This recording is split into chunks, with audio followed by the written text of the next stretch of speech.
Hello and welcome to Read the Whole Bible with Trenda Jones. I'm Trenda and this is day 61. Let's read and may the Lord add a blessing to the reading of His Word. We begin today in Exodus chapter 30, the incense altar. You are to make an altar for the burning of incense. Make it of acacia wood.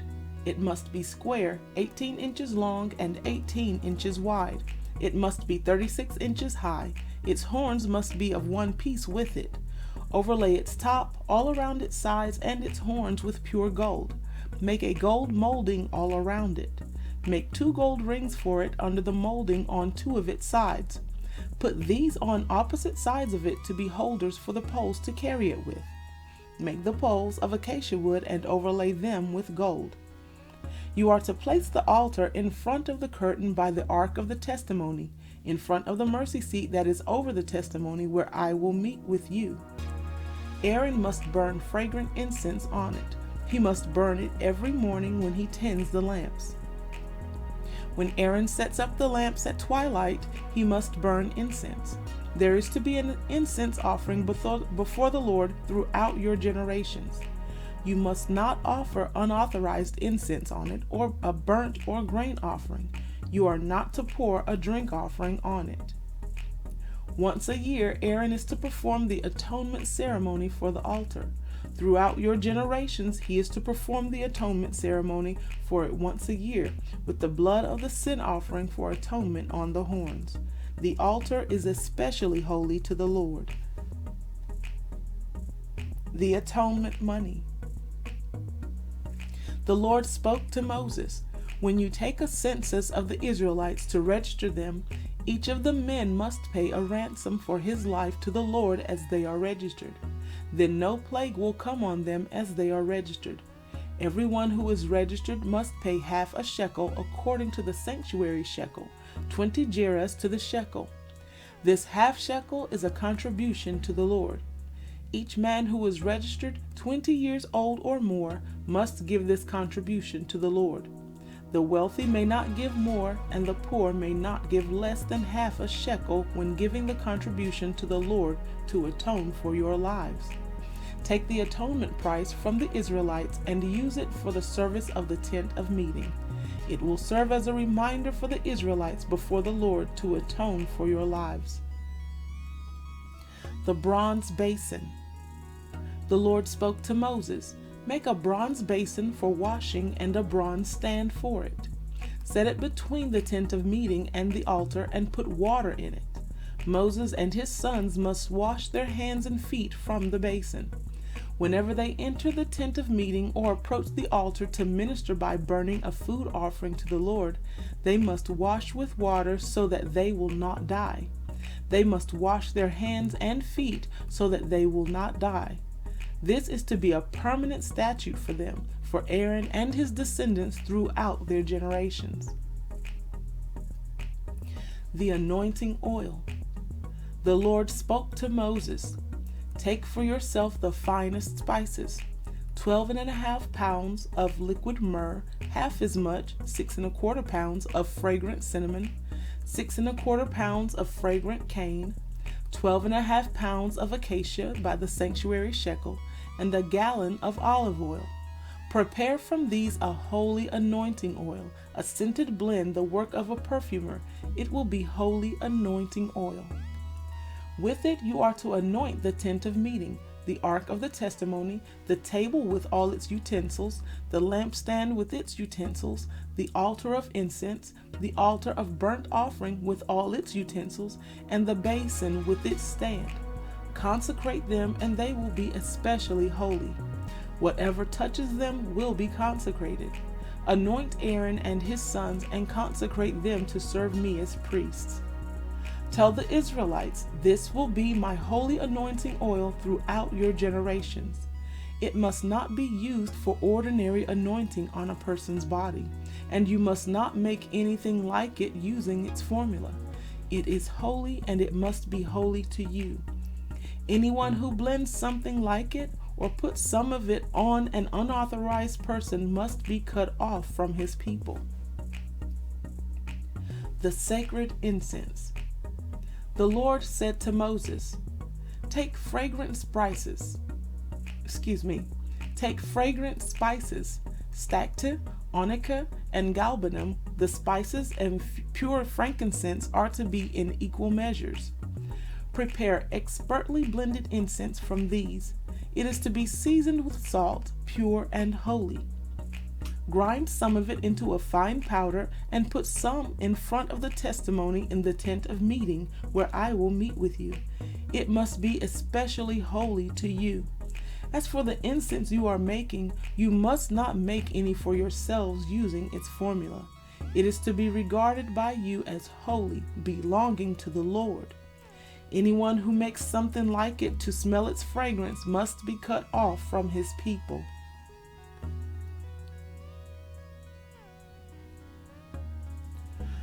Job chapter 20. Zophar speaks. Then Zophar the Naamathite replied, This is why my unsettling thoughts compel me to answer, because I am upset. I have heard a rebuke that insults me, and my understanding makes me reply. Don't you know that ever since antiquity, from the time a human was placed on earth, the joy of the wicked has been brief, and the happiness of the godless has lasted only a moment? Though his arrogance reaches heaven, and his head touches the clouds, he will vanish forever like his own dung. Those who know him will ask, Where is he? He will fly away like a dream and never be found.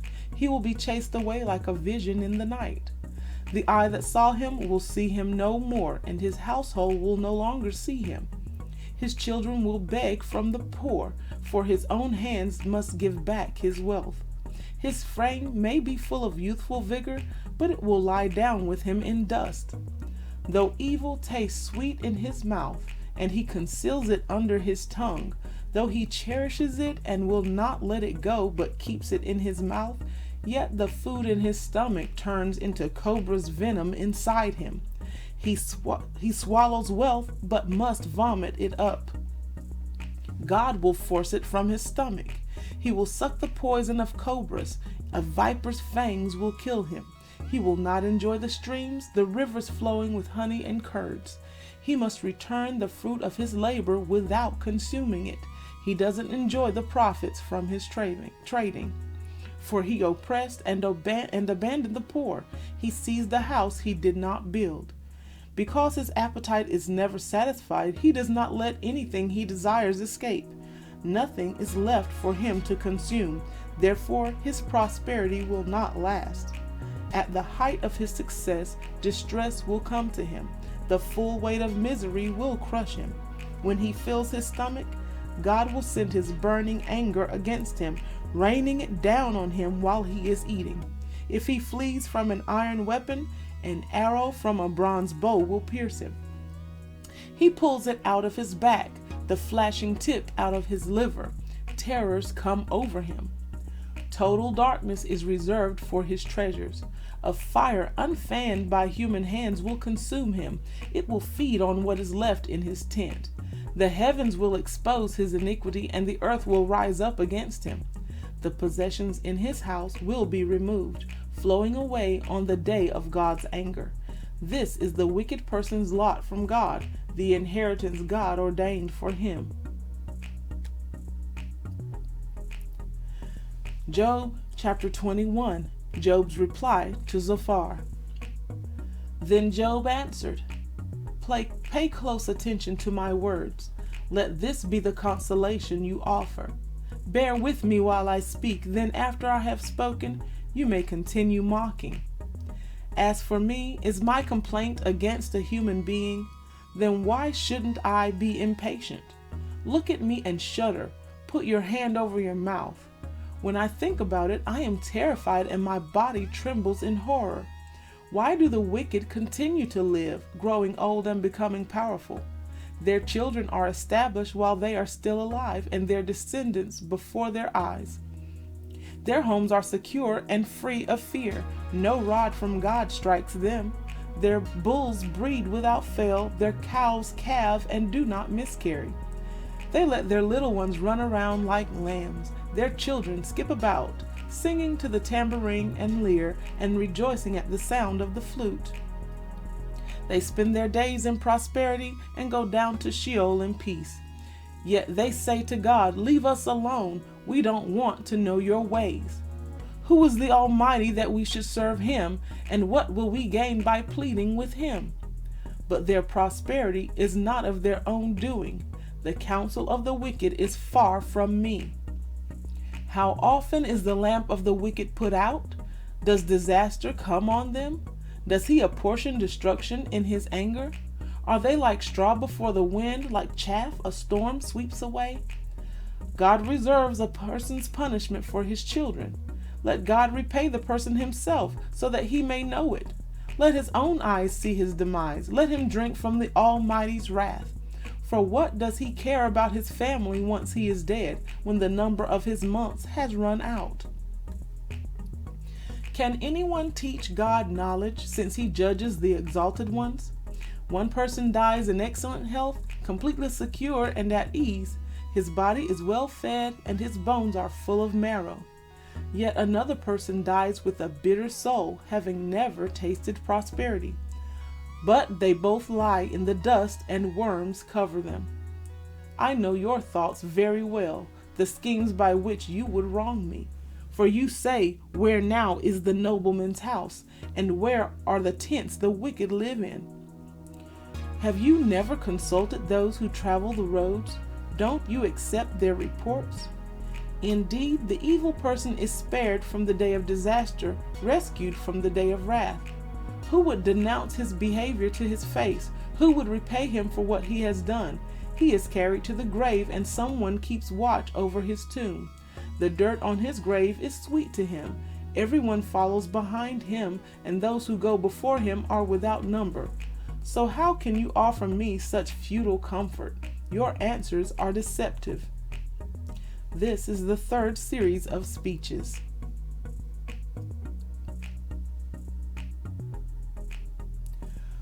Mark chapter 3, resuming reading at verse 31. His mother and brothers came, and standing outside, they sent word to him and called him.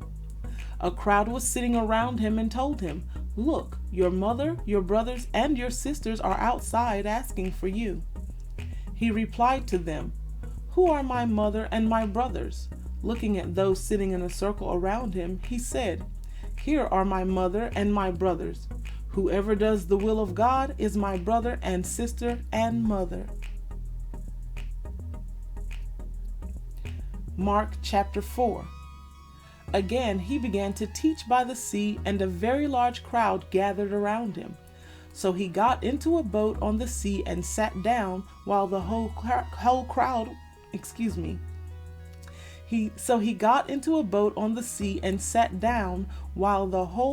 was by the sea on the shore.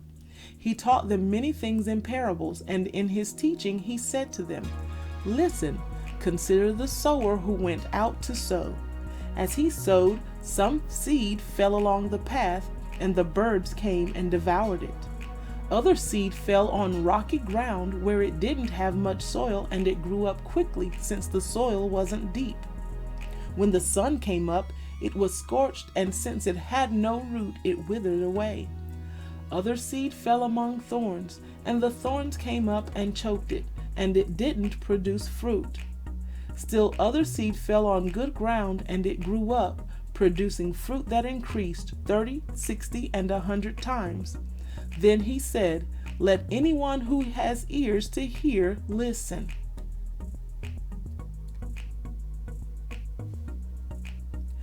1 Corinthians chapter 10. Now I do not want you to be unaware, brothers and sisters, that our ancestors were all under the cloud, all passed through the sea, and all were baptized into Moses in the cloud and in the sea. They all ate the same spiritual food, and all drank the same spiritual drink, for they drank from the spiritual rock that followed them, and that rock was Christ. Nevertheless, God was not pleased with most of them, since they were struck down in the wilderness. Now these things took place as examples for us, so that we will not desire evil things as they did. Don't become idolaters as some of them were, as it is written, the people sat down to eat and drink and got up to party. Let us not commit sexual immorality as some of them did, and in a single day 23,000 people died. Let us not test Christ as some of them did and were destroyed by snakes. And don't grumble as some of them did and were destroyed by and were killed by the destroyer. These things happened to them as examples, and they were written for our instruction, on whom the ends of the ages have come. So whoever thinks he stands must be careful not to fall. No temptation has come upon you except what is common to humanity. But God is faithful. He will not allow you to be tempted beyond what you are able. But with the temptation, He will also provide the way out, so that you may be able to bear it.